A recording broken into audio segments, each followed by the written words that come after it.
But, that also raises other questions, because we do know what exactly is obtainable even on the black market right now. If you say that they should go and source their forex, from wherever it is they want to source it from, what do you think that is going to do to the naira, especially looking at the difference between of the official rate and what's obtainable on the parallel market? And that's where government needs to come in, talking about our local refineries. It is still the most sustainable way of having efficient and fast way of having products for Nigerians. Not until we begin to refine locally, not until our refineries begin to operate at optimal level, we'll continue to have this problem. But this new method you talked about, about refineries bidding for crude, do you think that could also spur some investors to, do the needful by also setting up their refineries and see how they can bid for crude? Marpe, it will interest you to know that as far back as 2007, if you go to the DPR website, you'll see there, about 4 refineries were licensed. The oldest was in 2007. You'll see 2015, 2013, 14, and all that. Up till now, none of those refineries.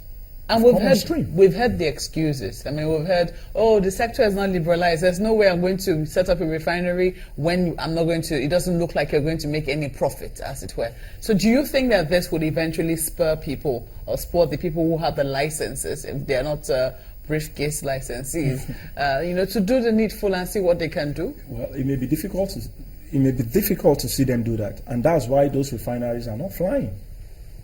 Because the policy environment does not support it. Well, we have to ask them. The policy does not support it because the sector is not liberalized. How can I own a refinery and after refining, you still determine the price that I'm going to sell? How can I own a refinery? How can I? Now, let's talk about the word we have always known in the industry. Once we had the word cabal. Now, it seemed that truly there wasn't anything as such. These are businessmen that have invested billions into the industry, with the Nigerian NNPC not having some of these tank farms and depots across the country.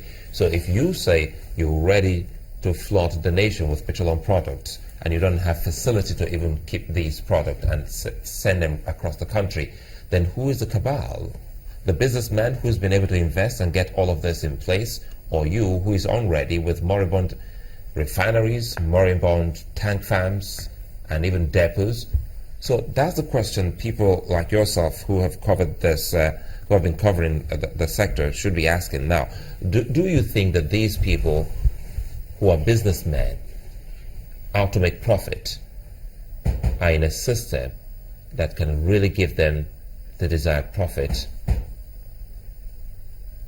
Well, that's a tough one, because the word cabal, when you want to look at it, who really is the cabal? Just like you said, is this someone that has invested his money to bring in products that has a functional depot, or someone who just got the allocation paper and decides to sell it off? And when you look at it, a lot of these tank farm owners they are going through a lot. I just told you that their margin has been reduced on the template, and it becomes unattractive for them at the moment to warehouse products. Even those that are importing, they cannot do so at the moment. Some are laying off. Some have started laying off their staff because there are no products to warehouse. So why do you keep them when you can pay them? Not because they're looking for fatter margins. No, not really. Not necessarily so. Not really that they are looking for fatter margins. No, it has to do with turnover. The more you bring in products, the more they make. But by the time you bring in products and after 4 months they don't have anything to warehouse and they have staffs to pay, they have costs to run. So how do they survive? But Sonia, I'm looking at this Petroleum Equalization Fund Act, and as strange as it may sound to a lot of people, but look at that. When it speaks about utilization of the fund, it says that's section 2, the fund shall be utilized for the reimbursement of oil marketing companies for any loss sustained by them solely and exclusively as a result of the sale by them of petroleum products at uniform prices throughout Nigeria, being prices fixed by the minister pursuant to Section 6, subsection 1 of the Petroleum Act. And so all of these challenges that we talk about, the cost of this, the cost of that, isn't it supposed to be taken care of by this fund? It's supposed to be taken care of, but the problem is, it's just like the issue of subsidy. Some have filed claims for this fund for as much as maybe 2-3 years that they've not gotten. From the board? From PEF. From PEF? Yes. But PEF said, I mean, previously, I think they changed the leadership now. They were saying that, look, we've made sure that this checks are verified, payments are made as and when due, unless we have to find out from the new leadership now, if that is still the case. But you're saying that at the moment... At the moment, they are not getting it. But before now, under the ex-while Executive Secretary, Sharon Kasali, if I'm right, yeah, they were at least they were trying, they were up to date. But as at now, they are not getting the fund because that fund is meant to cushion some of the losses they incur along the line, technical losses and. So if they were getting the fund, will we be talking about this kind of hitches or challenges? Of course, if they were getting the fund, of course it could. The problem will still be there because even if you get the fund, you don't get the fund in dollars. You get the fund in naira. So you need dollars to get some of these products. This whole mix could be a blessing in disguise if we look at it critically, if only the government would do the needful, as some have said, liberalize the sector. Now, because over the years, you didn't put structures in place. You didn't build your tank farms, you didn't fix your depots, you didn't fix your refineries, meaning you are creating an environment where private participation can come in. And if you've been able to get this much, to the extent that we see that a chunk percentage of it, of the tank farms and even, are owned by businessmen, which before now some were calling cabals. I have to go back to that. Because reading all of this now, we realize that they didn't have enough facilities across the country that can even hold up importation of petroleum product. If you say you want to be the sole importer of petroleum product and you don't have a place to warehouse the product in the first place, then any kind of promise you've given the Nigerian people can't hold water. Definitely it cannot. Because as at this moment, the ones I'm sure of, Mosimi Depot, Ejibo, Ore, I'm not too sure. Kaduna, I'm not too sure. Let me suggest 3 that I'm sure of that are functioning very well. So how do you, what is the quantum of products that those ones can store? And don't forget, the minister was talking about improving our strategic reserves. How do you improve reserves without having the storage facilities? That's a big question. But the NNPC has never denied that he's always employed the services of private depot owners. We found out during the probe, 2012-2013 probe by the National Assembly into subsidy payment, how much also was also going to private depot owners for storage of petroleum products by the NNPC.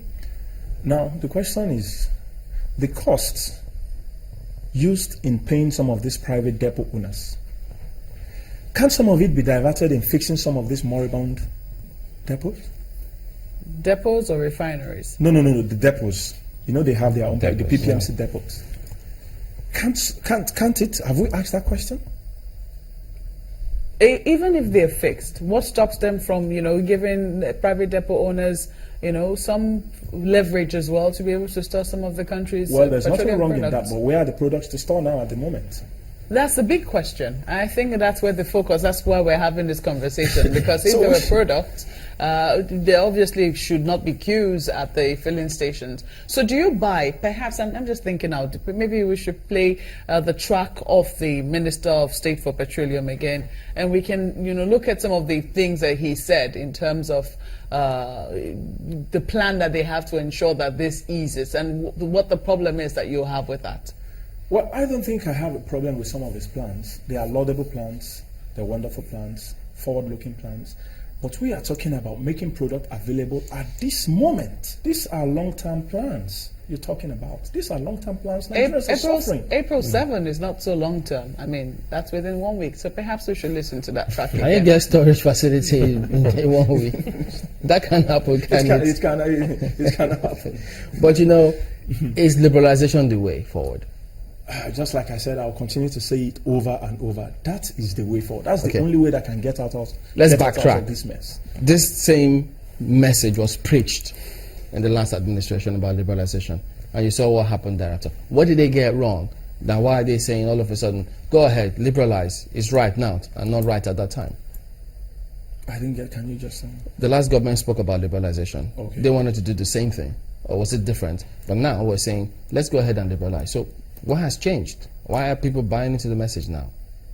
I think why people are buying into the message now is that they have. I think people are now more conscious. People are now more enlightened.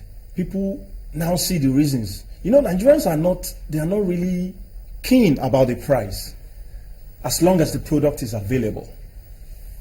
They're not really keen about the price. That's what I've come to realize. No, but the thing about that is, if now they're not keen about the price because we have a situation on our hands, what about the long-term thing? Because after a while, you can't keep buying into that exorbitant and people will cry out. Well, definitely people will cry out, and the price we're talking about, it cannot be out of range. What is the range? That's the problem. Yeah, if people can, if prices can go for as much as 120, of course I don't think that per liter. But we know that this can get up. If we're getting up to 200 now, when NNPC is saying 86.50. No, I'm talking under a liberalized. Isn't it the typology of what will play out? Under a liberalized regime, people can pay as much as 120. That's fine. But now people are paying over 200. Okay, let's take a break. We'll come back and look into that a little further. You can also send your thoughts to us, and let's see how that plays out when we return. Don't go away.